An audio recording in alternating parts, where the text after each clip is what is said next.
आज गुरुपौर्णिमा आणि या गुरुपौर्णिमेनिमित्त श्री ब्रह्मचैतन्य गोंदवलेकर महाराजांच्या मंदिरासमोर आपण आता उभे आहोत। या गुरुपौर्णिमेनिमित्त आपण माझ्या पाठीमागे बघू शकता, साक्षात आपल्या गुरूंचं दर्शन घेण्यासाठी मध्यरात्री पहाटेपासून या ठिकाणी श्री ब्रह्मचैतन्य गोंदवलेकर महाराजांच्या समाधी मंदिराचं दर्शन घेण्यासाठी, तिथं नतमस्तक होण्यासाठी या सगळ्या भाविकांची गर्दी झालेली होती।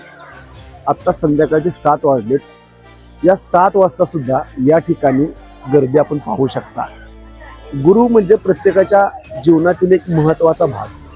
आपल्या गुरुच्या चरणी नतमस्तक होणं हे त्या भाविकाचं, त्या व्यक्तीचं कर्तव्य असतं आणि ते कर्तव्य पार पाडण्यासाठी याच ब्रह्मचैतन्य गोंदवलेकर महाराजांच्या समाधी मंदिरासमोर हा गर्दीचा उत्सव तुम्हाला दिसतोय।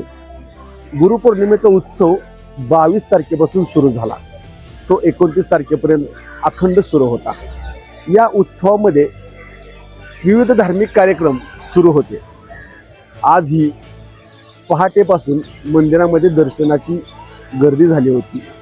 प्रत्येक व्यक्ती आपल्या गुरुच्या चरणी नतमस्तक होण्यासाठी, आपल्या गुरुच्या ठिकाणी लीन होण्यासाठी आलेले असते। शिक्षक म्हणजेच गुरु असं नव्हे, तर आपल्या जीवनामध्ये आपल्याला प्रत्येक ठिकाणी मदत करणारी व्यक्ती म्हणजे गुरु, परमात्मा म्हणजे गुरु। अशा पद्धतीनं आपण मंदिराच्या समोर उभा आहोत आणि मंदिराचा ही मुख्य प्रवेशद्वार आहे। इथून थेट समाधी मंदिराचं दर्शन घेता येतंय। मंदिराच्या परिसरामध्ये सुद्धा आपण भाविकांची गर्दी पाहू।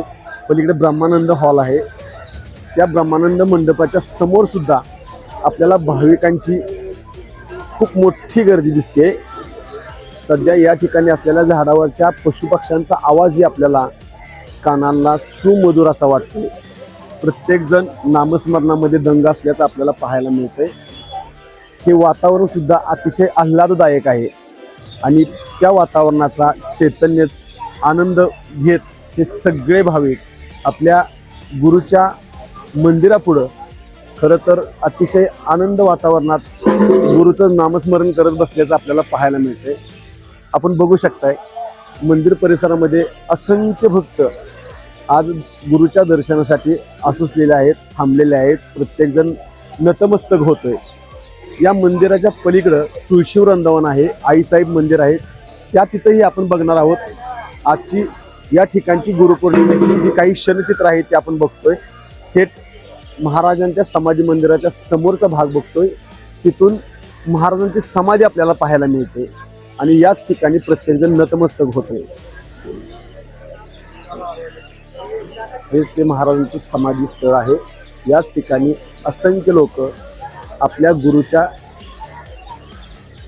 चरणी लीन होताना आपल्याला पाहायला मिळतात। प्रत्येकजण भक्तिसागरात तल्लीन झालेला आहे, न्हावून निघालेला आहे।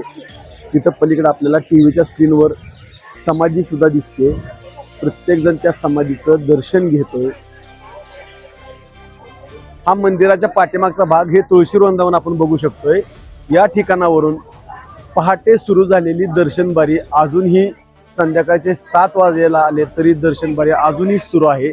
त्यामुळं गुरुच्या चरणी लीन होण्यासाठी किती भाविक अजून दर्शनासाठी उभे राहिलेत आपण पाहू शकता। या ठिकाणची दर्शनबारी पूर्णपणे भोजन कक्षाच्या पलीकडेपर्यंत अजूनही सुरू आहे। असंख्य भाविक अजूनही दर्शनासाठी इथे थांबलेले आहेत। एक एक करत दर्शन घेण्याचं सुरू आहे आणि महाराज गोंदवले संस्थान मार्फत अतिशय चांगल्या पद्धतीचं नियोजन आपल्याला इथं पाहायला मिळतंय। कोणताही गोंगाट नाहीये, धक्काबुक्की नाहीये।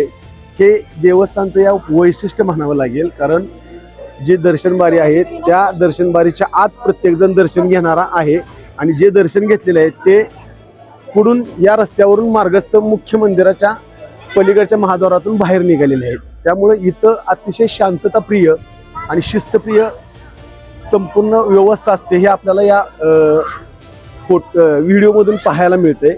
आपण बघू शकता, दर्शनबारी एका बाजूला आणि पूर्ण हा रस्ता मोकळा आहे आणि दर्शन घेतलेल्या लोकांना या ठिकाणावरून तिकडे जाण्याची सुद्धा व्यवस्था आहे।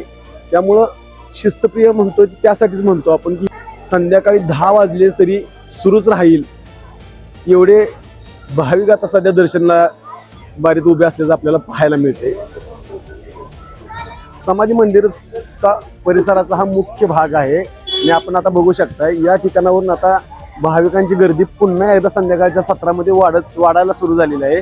आणि इथं जो हे मंदिर सातारा लातूर महामार्गावरती असून या महामार्गावरती आता तुम्हाला एकही चारचाकी वाहन आपल्याला पाहायला मिळत नाहीये. संपूर्ण रस्ता मोकळा असल्याचं आपल्याला स्पष्ट दिसतंय.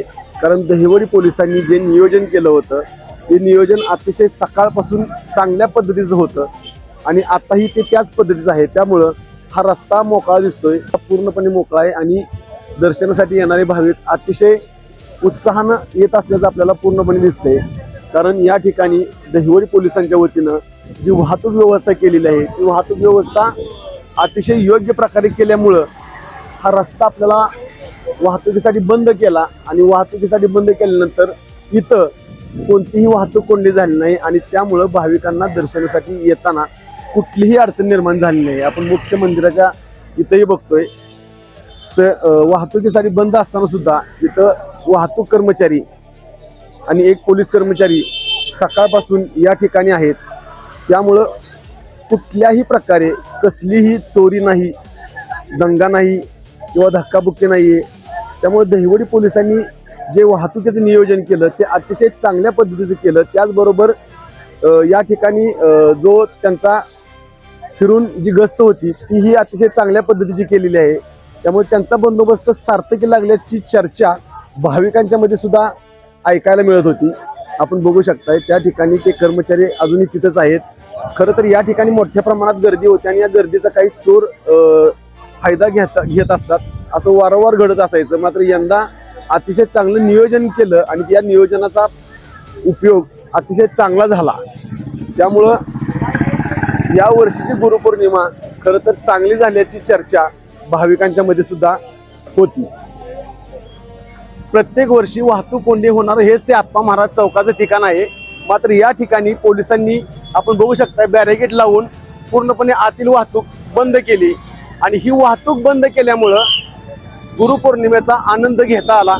आपण माझ्या पाठीमागे बघू शकताय पोलीस गाडी आहे, अधिकारी आहेत, कर्मचारी आहेत, संपूर्ण जण वाहतूक नियोजन करतायत आणि याच ठिकाणी होणारी वाहतूक कोंडी फोडून पोलिसांनी या वर्षीची गुरुपौर्णिमा वाहतूक कोंडी मुक्त केली. त्यामुळं या ठिकाणच्या भाविकांनी खरं तर पोलिसांना मोठ्या प्रमाणात धन्यवाद दिल्याचं पाहायला मिळतंय. दहिवडी पोलीस ठाण्याचे सहाय्यक पोलीस निरीक्षक जे भाऊसाहेब गोसावे ते स्वतः सकाळपासून अनेक वेळा या ठिकाणी वाहतूक कोंडीवर आणि या आजच्या गुरुपौर्णिमेवर लक्ष ठेवून होते आणि त्यांचा तो प्रयोग अतिशय चांगल्या पद्धतीने यशस्वी झाल्याचं आपल्याला पाहायला मिळतंय.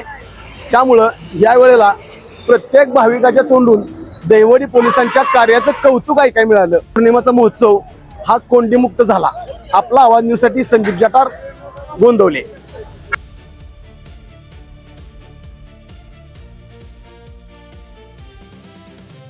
आवाज न्यूज साठी संदीप जठार, गोंदवले.